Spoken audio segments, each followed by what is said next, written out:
Good afternoon. Good morning, everyone. I appreciate everyone joining today's webinar about Reg E.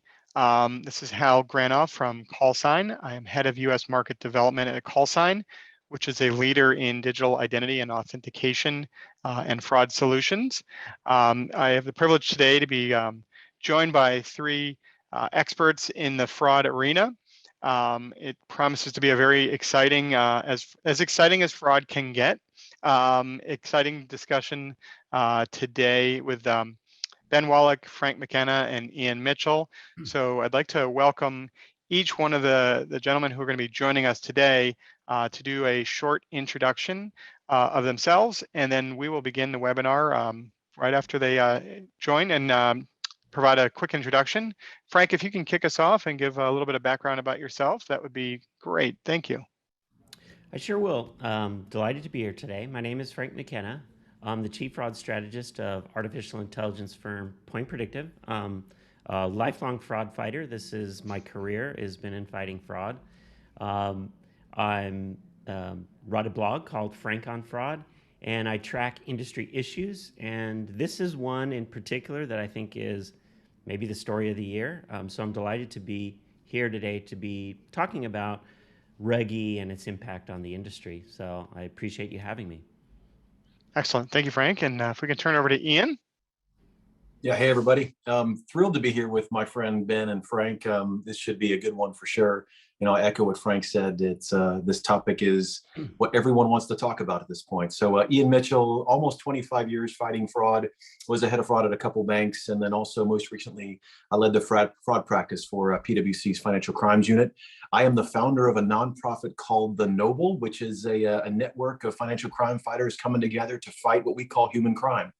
And honestly, scams are a part of that human crime. So it doesn't just include human trafficking. It includes elder abuse, online exploitation of children, and scams, which in this environment, all of those are in a significant increase, especially the exploitation of children and scams. So thrilled to be here. Thank you very much. This is promised to be a little fun and maybe a little informational and a whole lot of fun. I should say it that way. Thank you, Ian. And Ben? Yep, great to be here. Good morning, good afternoon, depending on where everyone is. And my name is Ben Wallach, and I've been in the industry for over 25 years and led fraud programs at things like Regions Financial, Citi, PNC, Wells Fargo, and BB&T. And it's been a nice long career, but it's one of those things where over time, you get to do so many different things. And most recently, I'm advising technology startup companies to try to accelerate the adoption of advanced technology. So it's great to be here today. Excellent. Thank you, everyone. As we mentioned, that today's webinar is around Reg E. We'll start with that.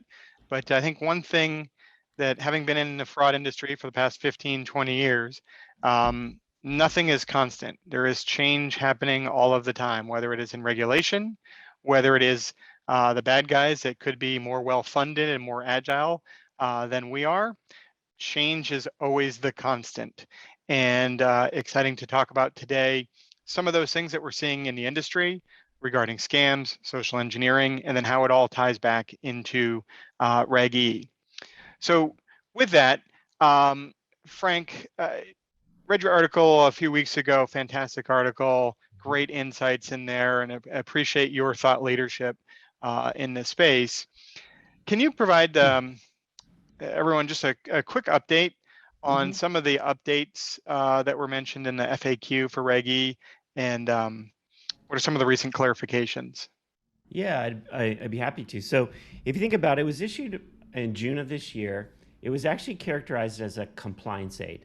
So it was basically an aid to banks to really clarify and really kind of set the appropriate balance between when a consumer's liable for a scam or fraud and when the bank is.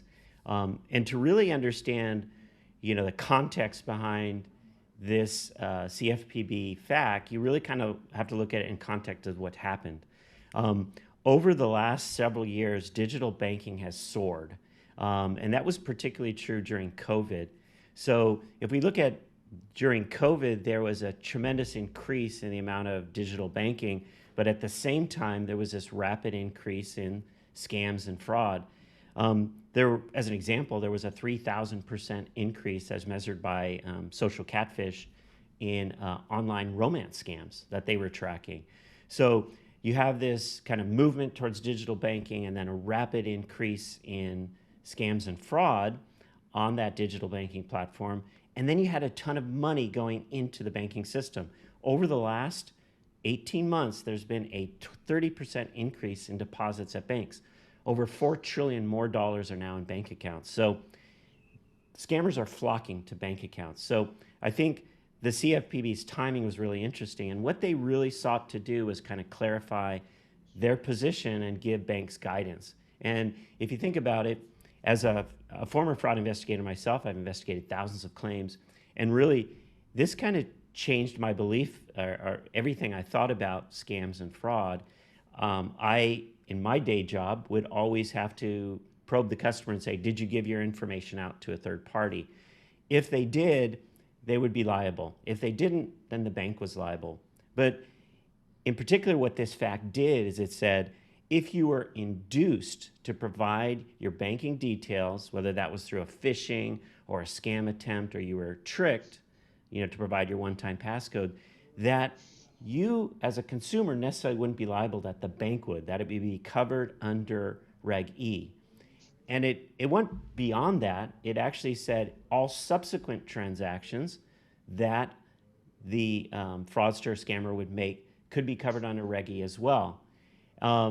It also clarified some roadblocks that banks might put in front of consumers before they would actually issue a refund. So for example, you couldn't be necessarily held responsible if your PIN number was in your wallet, right? The banks couldn't say, oh, you're liable because you were negligent. That wasn't necessarily the case anymore with this new guidance. Banks' own agreements can't override. So you can't have an agreement that overrides Reg E and expect that the consumer will be held liable. They also clarified you can't require a consumer to file a police report before you'll give that temporary refund.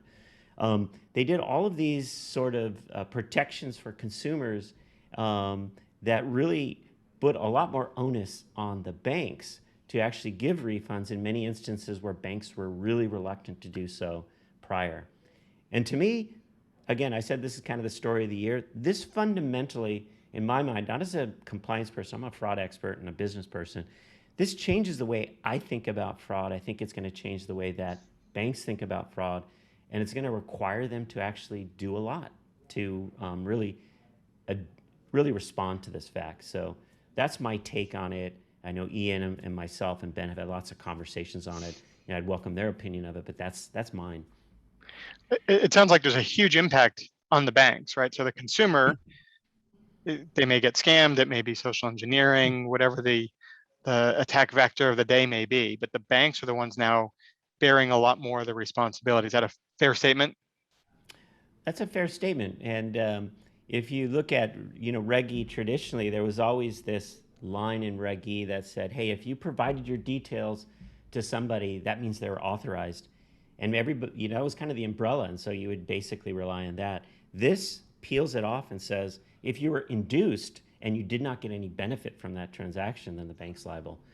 That changes, to me, that line changes everything for banks, because it's not a black and white issue anymore. Now there's a lot more investigation banks are going to have to do.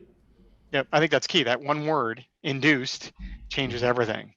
Right. One thing, hey, Al, if I'd love to piggyback on what Frank's saying, I think there's a couple components that this FAQ does. One, it introduces the concept for those that are familiar with the Fed's new taxonomy on fraud, and they've done a good job of reframing how we think and label fraud. It used to be first party and third party, and now they've taken that first branch in the tree and created authorized versus unauthorized, and authorized can include both first party fraud, where the fraudster is the customer, and then also scams. It's interesting, they're reinforcing that unauthorized, except they introduced the term of negligence, which I think, Frank, is what you're saying. It becomes this thing where now banks have to disprove, like if there's, I think it's question 5 or 6 that talks about if they can't prove negligence, where does it go? And if the customer is claiming that it wasn't authorized, even though they were negligent, it's still, the liability is still on the bank. And so it's interesting. I think I don't know that it completely moves the tide on where liability sits for scams, but I'm aware of at least two banks, one major bank, one really solid regional bank, that this has expanded and increased what they're now taking in as fraud liability and increased their loss number. And so I do think that this is going to have implications. The concepts that they introduced or reinforced with this is going to pave the way for us to kind of follow down the path of some of the things that the UK has already gone down. So it really is, to Frank's point, while this may itself might not be the monumental shift, it opens the door for us to keep walking down this path where scams, they are fraud, candidly. No matter what definition you have of scams, they have fallen under fraud. We'll talk about that. But it's going to be interesting because it will change the way us fraud fighters have to think about this in months and years to come. Yeah, and how definitely want to come back. I know we'll talk, how just real quick, if I could add, I know we'll talk about this in a little bit more detail, but when we talk about implications, it's not just, the new interpretation and all of that. And Reg E a lot of times sits in the resolution shop of a fraud program, but there's got to be more intelligence, more enrichment in that shop to be able to handle some of these more sophisticated scams. And we're going to have to move up the life cycle into the prevention side to make sure that we're tackling some of those things. So when we talk implications, it's not just the shop today that handles all the Reg E claims and disputes, but it's going to be a larger impact than just that team. Cool. Thanks, guys. And I definitely want to come back to that piece, Ben, and then as well, Ian, on your definition of the definition of scams. But before we get there, in part of the regulation FAQ, references the need for more or improved detection practices. What do you think some of those things that they're not necessarily going to say you have to do A, B, and C, but what are, in your opinion, what are some of the things that banks need to start doing today in order to be compliant, A, but also protect themselves? I think that's the bigger piece, right? So banks don't want to lose money to bad guys and to scams, and they want their customers to have a good, positive light about them. So how do banks improve their detection processes, or what do they need to put in place? So, I'm not sure where to start with the cart or the horse. So I'll start with one of them and just say, and it's maybe the wrong one to start with, but I will tell you, in conversations I've had with financial institutions at a global scale, there are banks in the UK that I've talked to that are expecting or have seen an increase of their net losses by 30 to 40%. I've also had a conversation with an organization of a bank in Australia that have seen a 60% net increase in their net losses for fraud. I'm not saying that's where we're going to be, and it's really hard in the world of fraud. For those that are the fraud fighters on the phone, it's hard. You obviously have to justify any infrastructure control detection change you put in, and right now there's not a lot of losses associated with this. So it's really hard to show that ROI, and I think there's a lot of institutions struggling with that.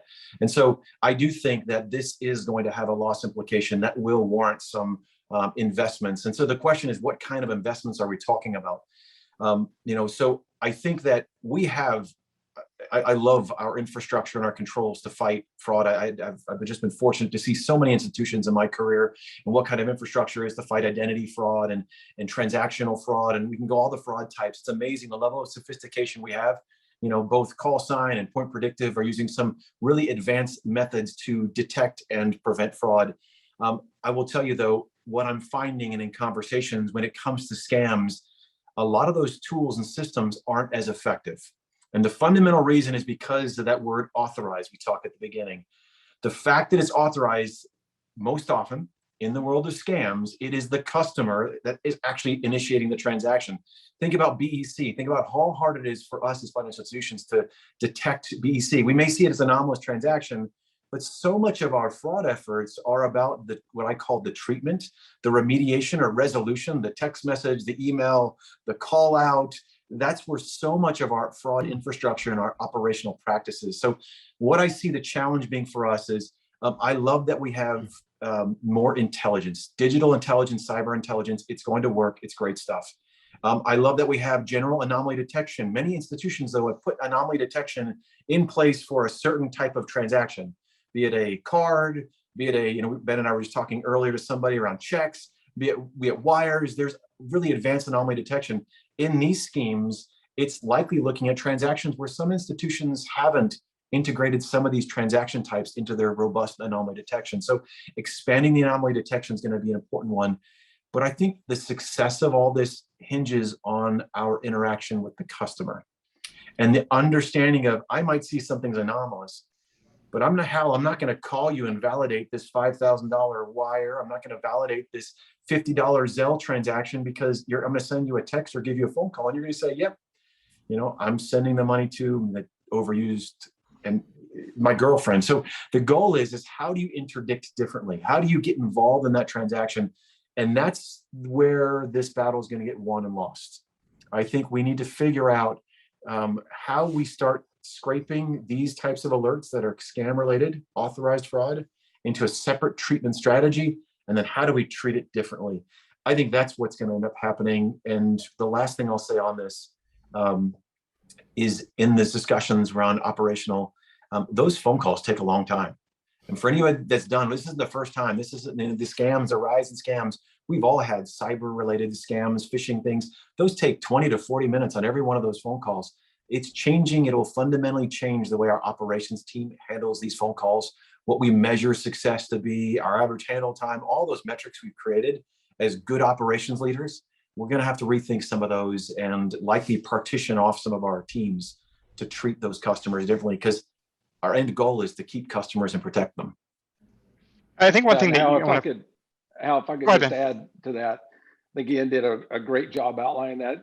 And the way I think about it is kind of where we've got to improve are at the bookends. The FIs do a great job in the middle today, looking at transactions, looking at some of the login activity, and pick up a lot of the fraud and scams today. But I think we've got to look at the bookends to improve. And what I mean by that is the front end, looking at the device a little bit differently. Some of these scams that are more complex and advancing at a faster rate are going to require us to get better at the device.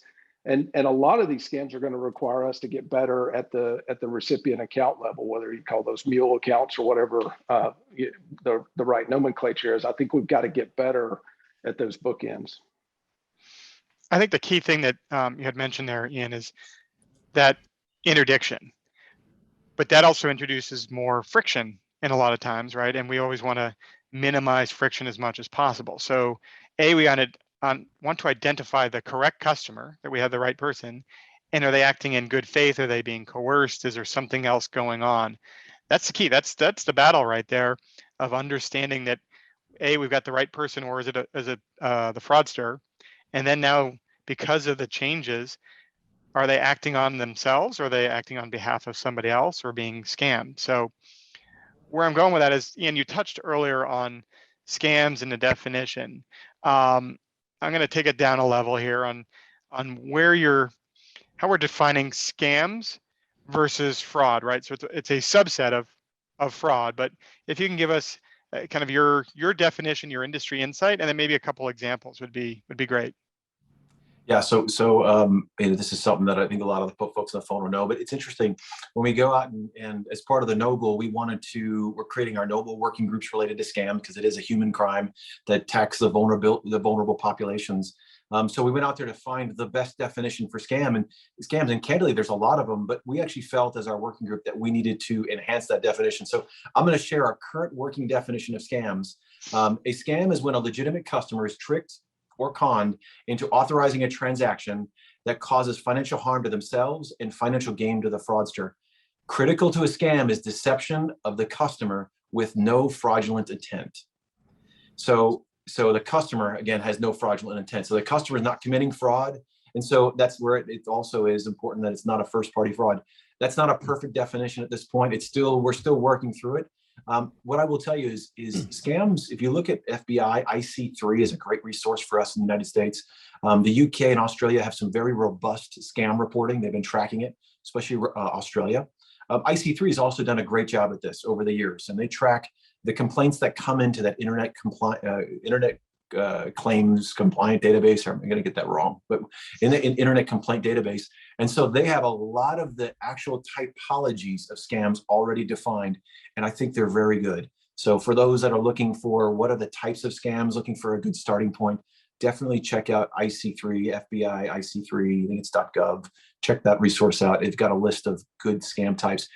The goal is, if you think about the Fed, I'm gonna try to, again, frame it, we already talked about it, but frame it in the construct of what exists today. That Federal Reserve construct, I know many organizations were a part of helping create that. Unauthorized versus authorized, you start figuring out where your first and third party fits into that segment. Unauthorized, it would be your first party fraud would be unauthorized. That's where your customers are fraudster. And the scam, that's likely where most organizations are going to put the scam itself under authorized. Under unauthorized are going to be a lot of your third party frauds. And so these aren't perfect because there are scam types where the customer is somewhat involved and it starts blurring all the edges. But for the most part, when you look at most of IC3's list of scams, when you look at most of the scams we all deal with on a day-to-day basis, and if you go check out FraudWit by Brad Hockey, fraudwit.com, he has, and Frank McKenna just did an article. He's always listing the new scam threats and such. I will tell you, they're growing. This list of scams and how customers are being defrauded is growing. I think we're going to always have some gray in those. But I think breaking it up by, is it authorized, is it unauthorized, is the new place for us to start versus jumping to first and third party fraud, or even external versus internal.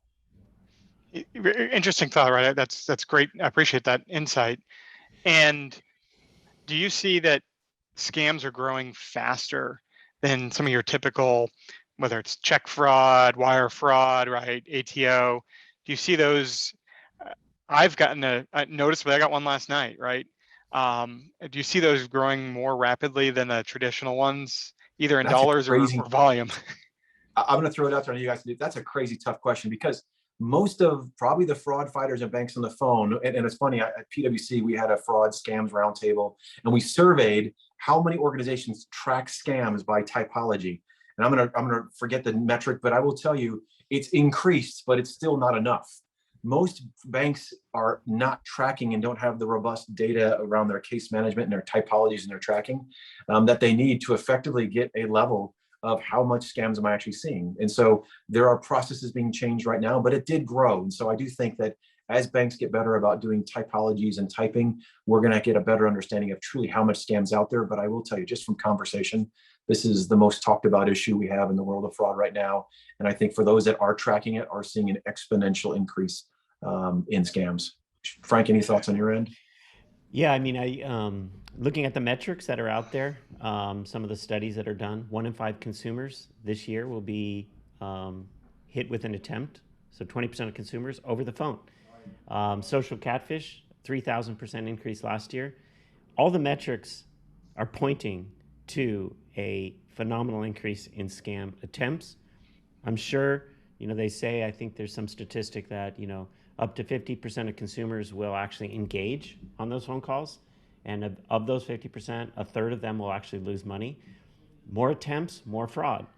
If you go on to Telegram, they're industrializing this social engineering now with bots. There's something called OTP bots. And instead of actually engaging with the consumer, you just deploy these bots that can interact with the consumer with recorded messages where they'll be conned into giving their one-time passcodes. There's an industrialization of these scams now that's just leading to a rapid increase. So I think all the signs are there that it's gone up a lot.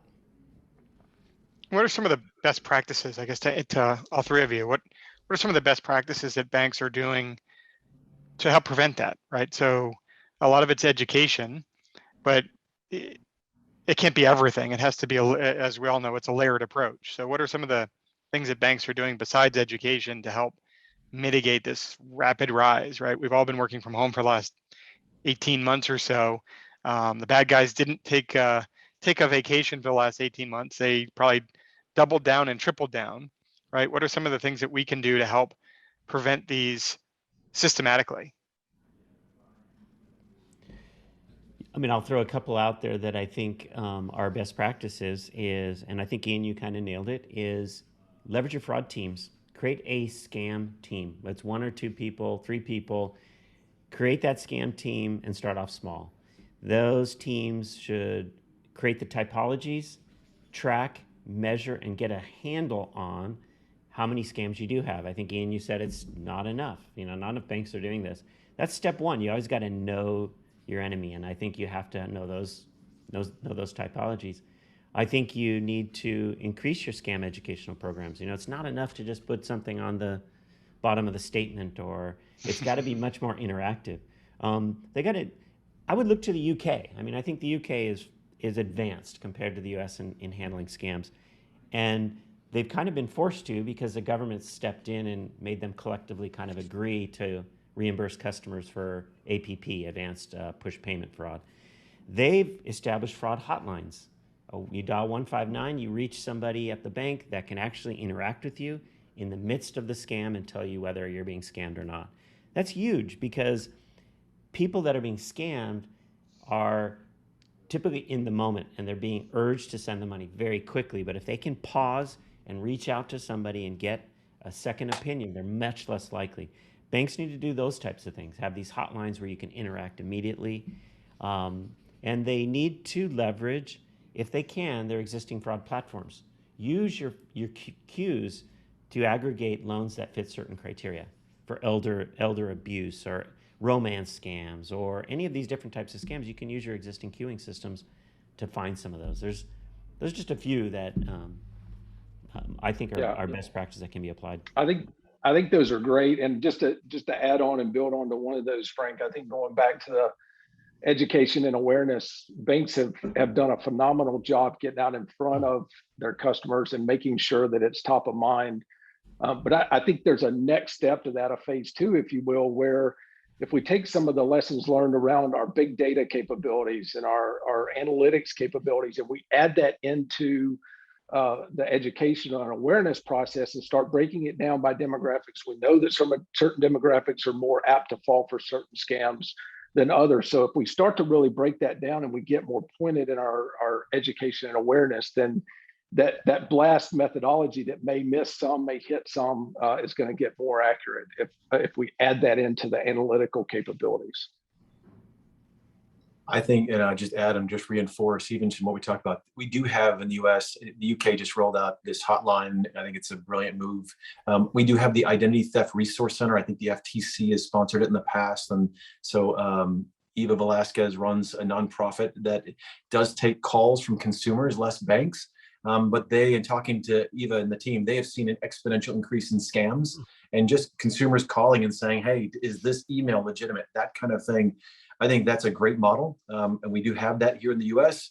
But I do think that banks need to get used to bringing in inbound calls and letting some of the customers sit on the phone with experts. Again, to protect themselves and protect their customers. One last just case is, one of the things that we're always struggle on is how do we work together between AML fraud and compliance. I think scams and mule accounts, because a lot of these scams end up being mule accounts, are great use cases for the cyber teams to work with the fraud teams with just digital intelligence and start, because again, they're going to start seeing signs of phishing and all these things that we need to work that process out. And then candidly, these mule accounts, when it's the AML teams, I think there's a lot there that we can use this in different fusion or different types of use cases of convergence. I think that's going to be very important for us to break down some of the silos in the banks and to use the scams to protect customers. Again, not financial loss at this point, protect our customers. I think there's a lot of good reasons for us to work across the aisle, get into a common language and work this out together. And info security as well, Ian. That's a big piece as well. They not only protect the perimeter of the banks, but they see so much activity that's hitting that perimeter. Just a small thing, if you look at the logos that the nefarious actors are downloading when they hit the perimeter, that could, if that's sent over to the fraud teams, that could be built in and leveraged to know who's being targeted next. So there's so much insight and information if we start to break down some of the silos and bring some of these capabilities together. I think that's a great point. Cool. All right. Well, I'm going to stick on this scams topic, but a little bit more of a personal question here. And you guys have just a few years of collective fraud experience in the industry. Has anyone been a victim of a scam and fallen for whatever the MO was? Has any one of you guys fallen for any scams? Because there's some really good ones out there these days. There really are. And for me personally, over the year and a half over the pandemic, there's more and more shipping to the house versus going out to a store. So their emails coming in, their texts coming in, pretending to be UPS or Amazon or FedEx or whatever. Those things are so good, especially with all the legit ones coming in, that it's really hard to tell the difference. So there's definitely been some links clicked there. And obviously, if I do that, I get rid of the device altogether. I'm very careful there. But they've gotten really, really good at impersonating companies that we're using more and more right now with everything that's going on. I was scanned, let's see, I had 5 attempts that I can count over the last year alone. And I actually fell for one of them. It was at the height of the COVID pandemic. My wife was trying to buy Lysol. She couldn't find it, and it was like $20 a can. And I was like, I know how to do this. So I searched on Google, found a website, and it was like, whoa, $3 a can. I bought like 10 of them. I thought it was Lysol.com. It was like LysolCG.com. Thankfully, Apple Card stepped in and declined the transaction. And I was actually kind of shocked because I was like, hey, I made that transaction. But they actually put a pause, and it gave me some time to say, wow, I just got scammed. So, I'm talking about scams every day, writing about fraud, and I think I'm savvy, but I'm not really. These scams are so good. And you purposely went out and went looking for Lysol. And did you ever find any Lysol for under $20 a can? I stopped. I was done. On our side, on the Noble side, I actually did a video on this and posted it. We had a new executive admin come in, and I think she was on week 2. And the previous executive director of the Noble sent a text. She thought it was sent a text. This is Sean, and Sean was always busy, and he sent her a text, and she basically responded really quick, and it was an urgent request to send a couple gift cards to, I don't know, to somebody. And in the response of how busy calendars are and such, she went and did that. And it's funny because, not funny, we did the video. I mean, it was learning for everybody, but it was amazing to me how much research the fraudsters were able to do. One, find the phone number to text of our new executive admin that we weren't aware of how it got out there. And 2, impersonate even the kind of style of our previous executive director. And attack an organization that is trying to prevent, again, human crime like this. And so we are all all of us, organizationally and individually, all at risk of this. I've always heard all kinds of crazy schemes where they would create fake websites for just one particular scam and do research through LinkedIn on the people they're impersonating. They've taken time. They're going after the weak link, which is all of us, right?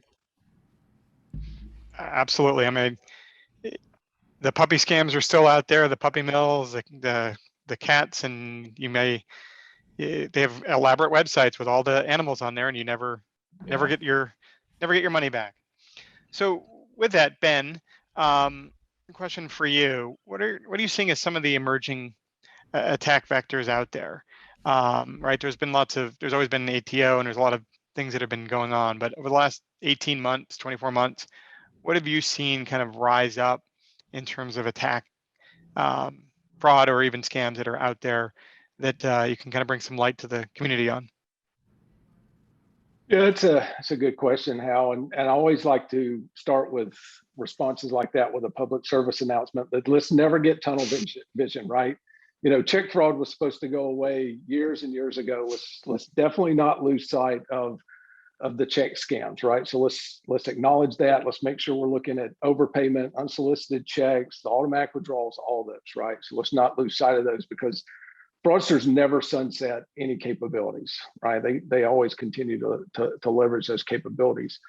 But bringing it forward, to current day with the more advanced technical capabilities, I think they're really moving in 2 different areas, and these come together obviously to increase the capabilities. But one is their delivery mechanism. So they're using all delivery mechanisms. Whether you're surfing the web, they're going to try to get you there with pop-ups and things like that, or whether you're going through email and they're trying to get you with phishing, or whether you're answering a call that's coming into your mobile device or your home phone. They're going to increase the activity there, and they have been. So I think that's going to continue. So the delivery mechanism is a capability that they're really expanding on. The other piece is, banks have been talking about big data for years now, and the nefarious actors are really starting to leverage that now, which is helping the content of their messaging to their potential victims to make it more realistic. So they're buying this breach data on the black market, and they're using that when they speak to someone to add credibility to the case that they're making to try to get them to fall victim to the scam. So I think those things put together are just increasing not only the volume, but also the likelihood for a victim to fall for it. So that's two big things. When we look at the delivery mechanism, I think there's a lot of advancements happening right now in the tech support scams, where no matter how they get to the victim, whether it's via the phone or email or the web, they are trying to solicit that potential victim to give them control of their machine. And we've all been working from home. We've seen how easy it is for tech support to get on our machines, help us with issues. And the fraudsters aren't missing out on that. They're taking advantage of that. So that's a big one in my mind that's just going to get bigger. And I would look at it in the speed of Moore's law, if not faster. So as technology increases, these capabilities are going to be increasing and utilized more and more. So I think those are the big things how I would categorize the emerging activity.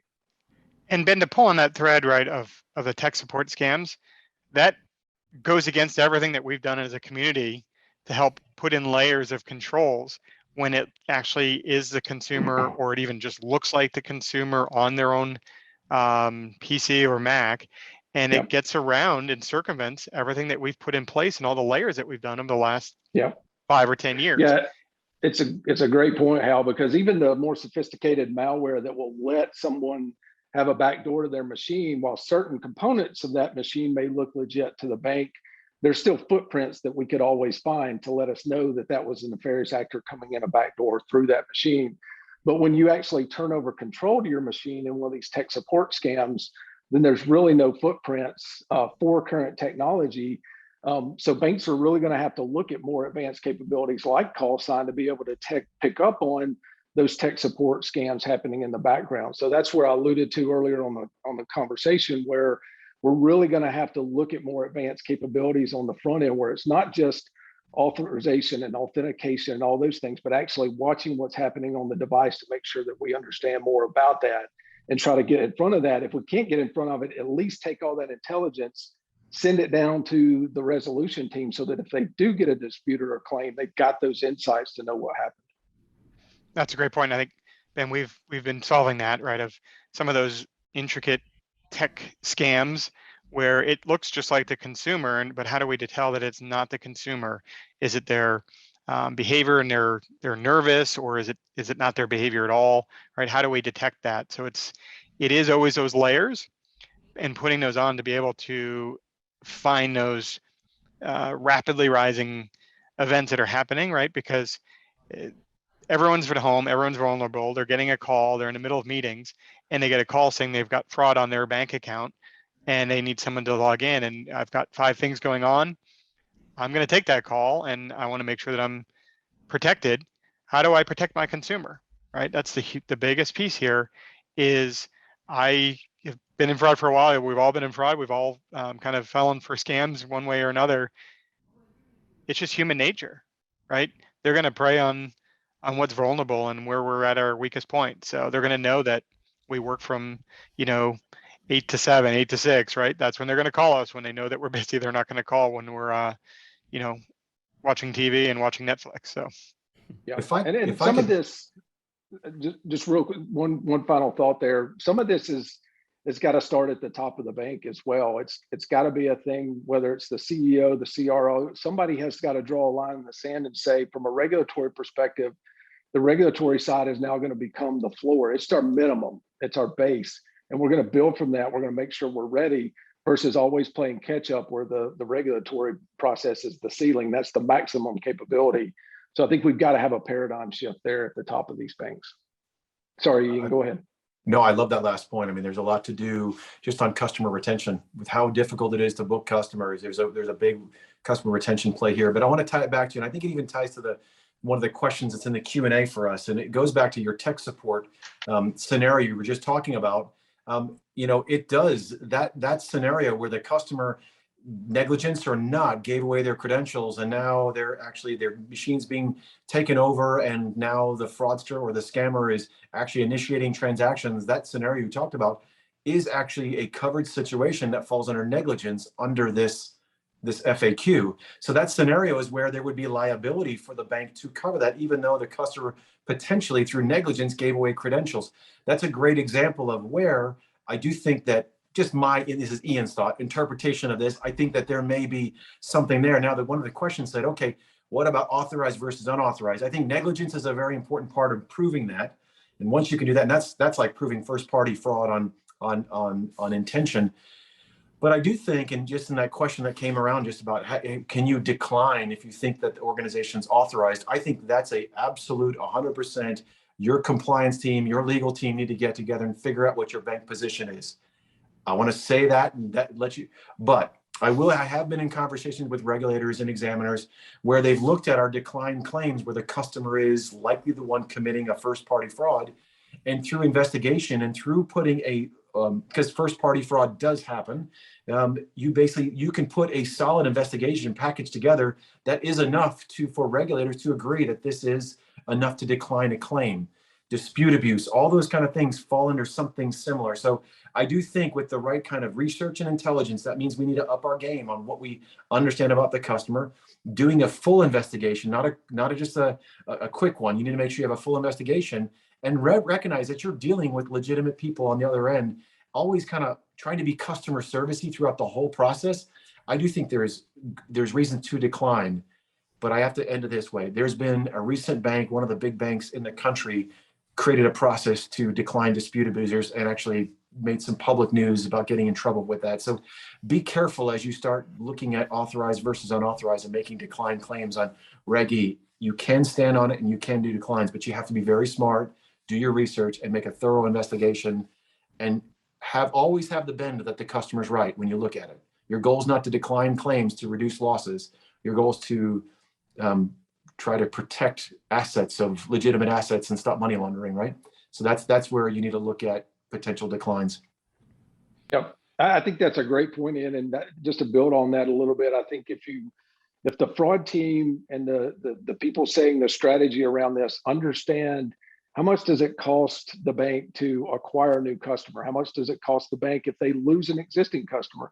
How much is a well-educated customer worth versus an uneducated customer? So if you look at those things in combination and look at it as, if this is not an abuse situation, if this is a first-time type scenario, it's a great opportunity to have a captive audience with the consumer and educate them on what happened to them in this scenario, as well as what could happen in future scenarios. And so there's a lot of math that has to go into that. How much are the average transactions, all those kind of things. But I think there's a bigger conversation above regulatory to have around this to make sure that we educate clients. Because if we look at this, we did a lot of this to ourselves back in the days when we were building up the card networks, where we were just, don't worry about it. Reg, you're covered. We've got you covered. Reg E's got you. Don't worry about it. Don't think, just transact is basically what we said. So we've got a lot of unwinding to do to re-educate.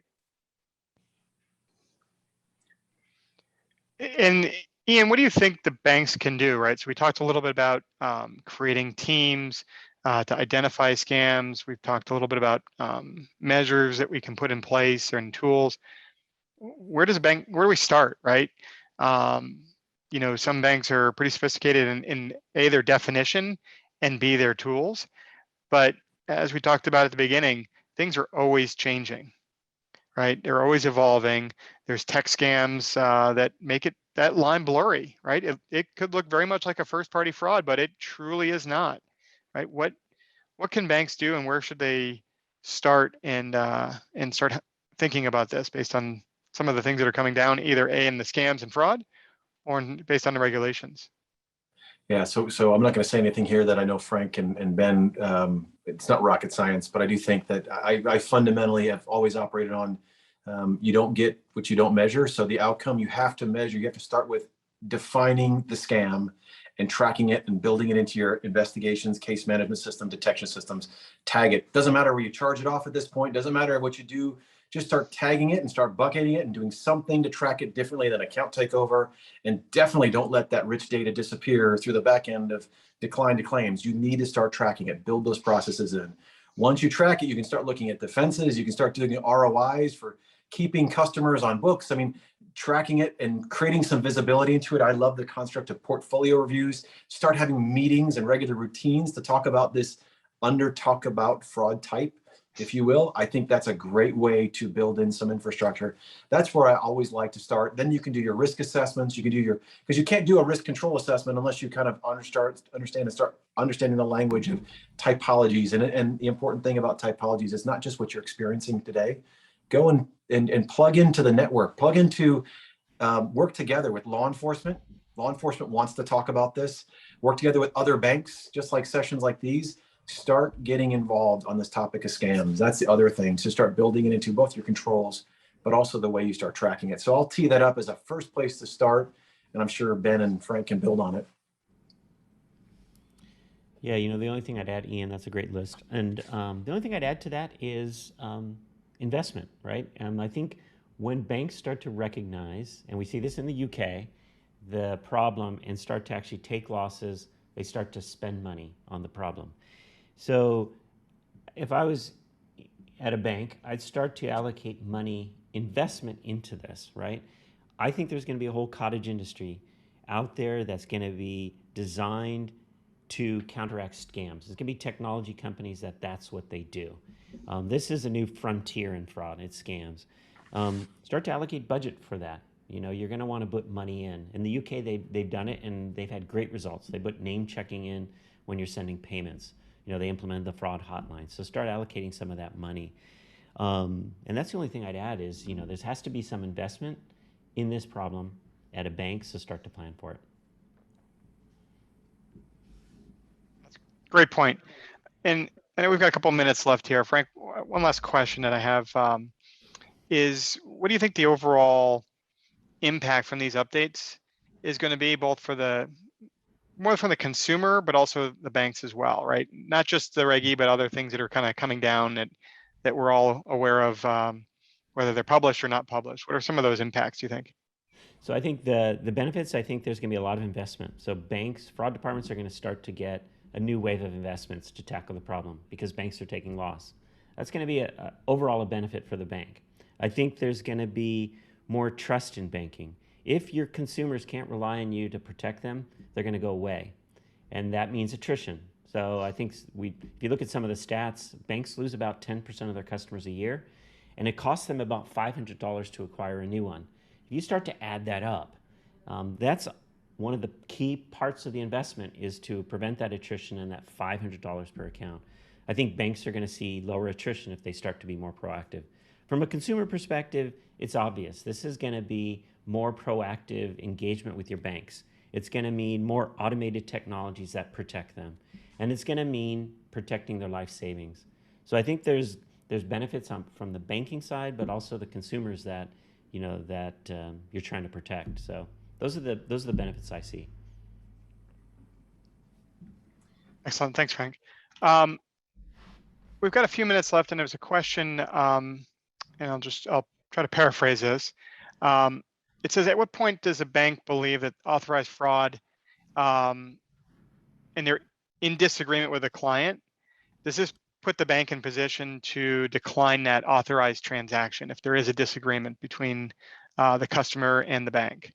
And I guess either Ben or Ian, do you have any thoughts on that? And we touched on it a little bit earlier, but I want to make sure that we tackled that question that came up on the Q&A. Yeah, so Hal, I did try to answer that, and actually, the person that asked the question probably could actually answer that too. I know that person well. So I do think I go back to, it is on the bank to prove that they are the ones that authorize the fraud. I think at this point, I think it's, again, this is an internal compliance. I have to caveat everything. I got to go back. Let me rewind and say, your compliance and your legal team need to create your policy and you need to execute on that policy. Definitely listening to a webinar and taking advice from, well, I think the world of Ben and Frank, and getting to know you, Hal. I don't know that you should create a policy around what we say, but I do think that you just like with first party fraud, it is, and dispute abuse, it is up to the bank, as I was saying earlier, to demonstrate and prove that intention, that intent of the customer to commit fraud. That's a hard hurdle to meet. It really is. And so I think that there's a default, and I think regulation's been pretty clear that is, you can't use, as in this FAQ, you can't use police reports or anything that was commonly used to determine if it's a legitimate claim of fraud. Be careful as you start declining claims. And like I mentioned earlier, a couple organizations have gotten in trouble, or an organization's gotten in trouble with that recently. But if you put a good investigations package together, you do your research, get the intelligence that Ben's talking about, you can put a good investigative reason for proving that the customer is the one that potentially committed the fraud. On the authorized side, specific to scams, like I said, there are some banks already taking those as fraud. So you're gonna have to approach that internally. Yeah, I think that's a good point, right? And to tie it all together is making sure you've got the right policies, procedures in place, right? We're not defining those for each individual banks. They need to define that themselves, right? How do I treat each one of these types of scams, frauds, and then track it, right? You mentioned that earlier in the session, is making sure that you're tagging it, tracking it, putting a label next to it, I think is critical. So that way, the third point is, how do we solve it? Right? How do we fix it? How do we mitigate it? How do we prevent it from happening? Right? Insert there the tools and technology that we've got today, or that are coming out, that we've built, that we have at our ready disposal, to be able to move quickly.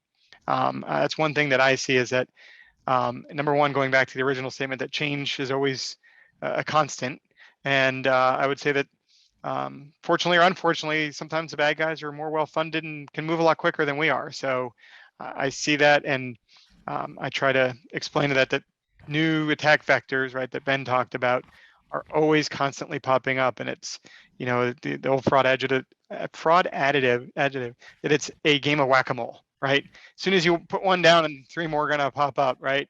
Is that, how do we stop that from happening, and how do we stay ahead of it? So, with that, any closing thoughts before we wrap up for the day? Just one from my side, Hal, and thanks for putting this on, by the way. But I think this is going to help from an investment perspective. There's a lot of banks that are running antiquated claims and dispute systems. I think it's going to help get the investments that are needed to upgrade those systems and tie into the big data environments, to get those agents and analysts the right insights, to have those conversations like the audience question that just came up, as well as the front end investments. I think we're going to see those improve. So there's always the balance between a carrot and a stick. And I think this is definitely going to bring the stick to the equation that's been needed for a while.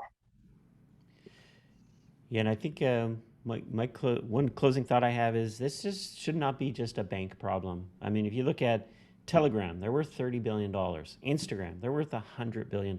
These platforms have a lot of money. They're in some cases overrun by scammers that are basically exploiting consumers, or sharing fraud methods or scam methods. I think this isn't just a bank or a law enforcement problem. I think the social media companies, the platforms, they need to be held accountable too, and they need to invest in this, and they need to be part of the solution and actually be more proactive. So that would be kind of my last comment, is this should be much broader than just banks. Excellent. I love that. Yeah, that's love great. that working together. And I'll throw on this great point. I'll throw on just two thoughts. One, in college, when I was in my 20s or late teens, I would do anything for a free t-shirt. And right now we're all vulnerable, whether you're talking youth, it's not just elders. And so I think we're finding everyone. I've had CROs call me, that big major institutions call me, that have fallen victim to scams. And I've also seen sons and daughters of big financial crime and fraud executives fall victim to scams. We are all vulnerable. So that's the first thing. The second thing is this hypothesis I've had for years, is that scams and fraud are actually linked to more insidious crimes that are impacting people. Remember, at the other end of all these transactions are human beings. And what we are seeing, and I've talked to law enforcement, we're seeing these scams BEC and consumer scans lead to mule accounts, and those mule accounts lead to the trafficking of human beings and drugs. And so just know that it's not just about stopping a one-off $50 event or $150 event or a $2,000 event to buy a puppy.